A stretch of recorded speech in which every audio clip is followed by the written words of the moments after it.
Bonjour à tous, moi c'est Guillaume et tu es bien sur la chaîne Objectif Lune. Le marché a l'air de vouloir repartir un peu depuis ce week-end, mais est-ce que cette hausse va être durable? C'est là toute la question. On est le lundi 29 septembre, aujourd'hui nous allons faire un update sur BTC. Si vous êtes abonné à la newsletter, vous avez dû la recevoir hier soir avec l'analyse de la dominance et de la total market cap. On continuera sur le graphique de AAV pour terminer cette session vidéo par le Pengu. Je t'invite à me laisser en commentaire de cette vidéo le nom du prochain token que tu voudras que j'analyse pour mercredi. On le mettra au vote dans le canal Objectif Lune, dont je te laisse les liens en description. Comme d'habitude, avant de se lancer dans l'analyse graphique et technique, on va regarder ce que nous a fait le marché ces dernières 24 heures. Le Bitcoin évolue autour des 111 794 $ en progression de 2,12%, toujours bien installé au-dessus des 111 000. De son côté, Ethereum poursuit sa remontée et s'affiche à 4 106 $ en hausse de 2,33%. Le Solana progresse de 3,35% sur ces dernières 24 heures et s'échange à 208 $. Le Doge se montre plus discret mais reste positif à 23 centimes en léger gain de 1,43%. A l'inverse, XPL décroche fortement et retombe à 1,32$ enregistrant une chute marquée de 15,39%. Dans l'ensemble, le marché crypto reste orienté à la hausse, porté par les grosses capitalisations, même si certaines petites valeurs encaissent des corrections plus brutales. Reste maintenant à voir si cette tendance se confirme du côté de l'analyse technique et graphique, donc direction le Bitcoin pour voir où il pourrait se diriger. Pour le moment, on peut voir que notre droite de tendance et notre pivot haussier, donc ici, sont toujours sauvegardés. Tant que ceux-ci n'auront pas cassé, nous ne pourrons pas valider de reprise haussière. Si on regarde, notre pivot baissier ici a été mis sous pression fin de semaine dernière, mais la cassure n'est pas suffisamment franche pour valider une continuation baissière. On se retrouve donc dans un pseudo-range ici compris entre les 117 900 et les 108 620, et on peut voir que du côté de notre RSI, on n'a pas de divergence, donc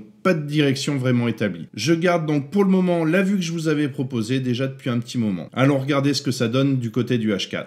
Donc on peut voir sur le H4 que notre droite de tendance ici a été cassée. Donc on pourrait aller chercher le retracement de l'ensemble du mouvement baissier initié depuis le 18 septembre sur les 0,5 et 0,618 de Fibonacci, c'est-à-dire les 113 265 et les 114 359. Que si notre pivot ici baissier casse réellement, on pourrait alors retracer l'ensemble du mouvement baissier initié depuis le 14 août, donc la zone des 116 547 et des 118 417. Si on prend un peu de recul, il faudra attendre ici que notre pivot ATH vienne casser, donc que notre RSI repasse complètement au-dessus de ce pivot-là pour qu'on puisse réellement valider une reprise haussière. Il ne nous reste plus qu'à attendre voir ce qui se passe cette semaine. Si tu aimes ce type de contenu et que ce n'est pas encore fait, pense à liker, à t'abonner à la chaîne et à activer la cloche pour ne rien manquer de mes prochaines vidéos. Je te laisse tous les liens utiles juste en dessous dans la description. Mais avant de plonger dans AAV et Pengu, allons voir ce qui se passe du côté des annonces macroéconomiques de la semaine, parce que ce sont elles qui vont décider si le marché suit ou non le plan.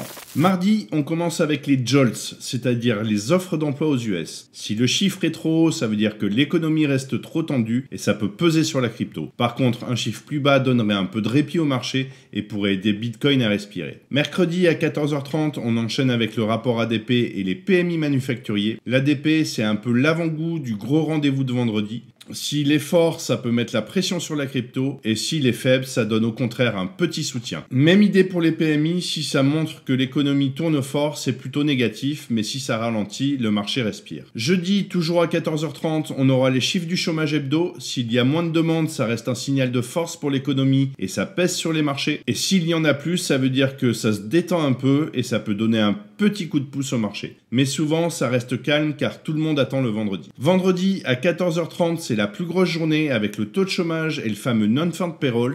La volatilité est presque toujours au rendez-vous. Si les chiffres sont trop forts, ça risque de mettre un coup de frein au Bitcoin, mais s'ils sortent plus faibles que prévu, ça peut clairement donner un bel élan aux cryptos. Le chiffre des PMI services sera donné à 15h45 et viendra compléter la journée. Et eux aussi peuvent accentuer le mouvement, que ce soit dans un sens ou dans l'autre. Donc pas de gros mouvements attendus en début de semaine. Le vrai rendez-vous sera vendredi avec le NFP. On fera donc attention à la volatilité que ça peut provoquer. L'idéal sera de se protéger avec des stop loss ou des stop suiveurs, voire même à rester carrément hors market. Et on continue notre tour d'horizon avec le AAV. Donc on peut voir ici que notre pivot baissier a cassé et pour le coup, le cours est venu chercher la zone de corrélation que nous avions envisagée. On avait une zone qui était comprise ici entre les 264,95 et les 223,69 avec une zone zone de best price qui était sur les 246,79 et les 239,44. Et notre zone de corrélation, elle, était sur les 248,75 et les 246,79. Donc zone ici qu'on est venu toucher. À cet instant et au vu du RSI, on peut toujours retourner dans cette zone-là. Passons sur le H4 pour voir ce qu'il nous raconte. Pour le moment, nous sommes toujours dans notre zone de range, donc ce qui veut dire que nous n'avons pas de direction claire. On attendra de voir ici si notre pivot vient casser par le haut. Dans ce cas-là, on pourrait retracer l'ensemble du mouvement baissier initié depuis le 23 août. Donc sur la zone ici des 0,618 et 0,5 de Fibonacci, c'est-à-dire les 317,27 et les 333,49. Pour le moment, on n'a que notre droite de tendance qui est cassée, donc ce n'est pas suffisant pour valider une reprise haussière. Un retour sur la zone ici de corrélation et notre zone violette est tout à fait possible. Donc si on résume concrètement, pas grand chose à faire, on attendra d'avoir des confirmations pour valider une reprise haussière ou alors une continuation à la baisse. À savoir que ce que je te partage ici reste mon analyse du marché à un instant T, ce n'est pas un conseil en investissement et comme toujours, je t'invite à faire tes propres recherches et adapter ta stratégie à ton profil de risque. Pour finir cette vidéo, on enchaîne tout de suite avec le Pengu, le token pour lequel vous avez été nombreux à voter dans le canal Objectif Lune.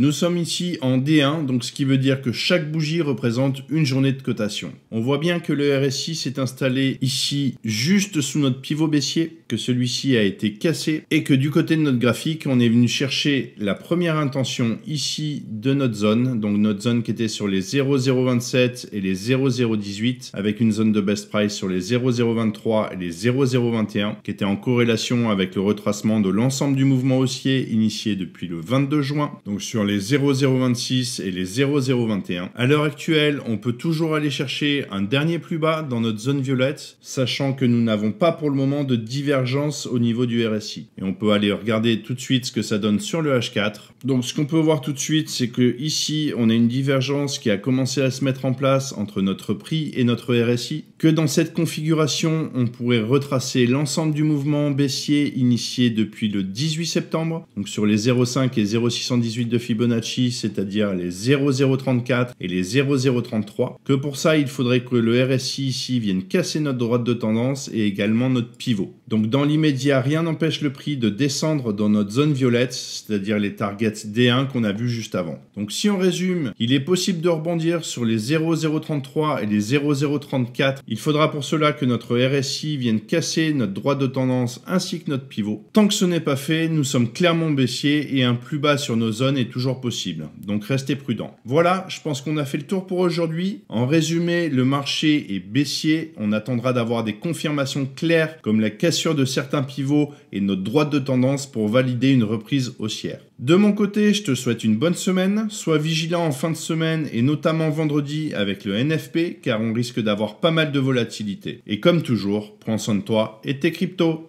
Ciao!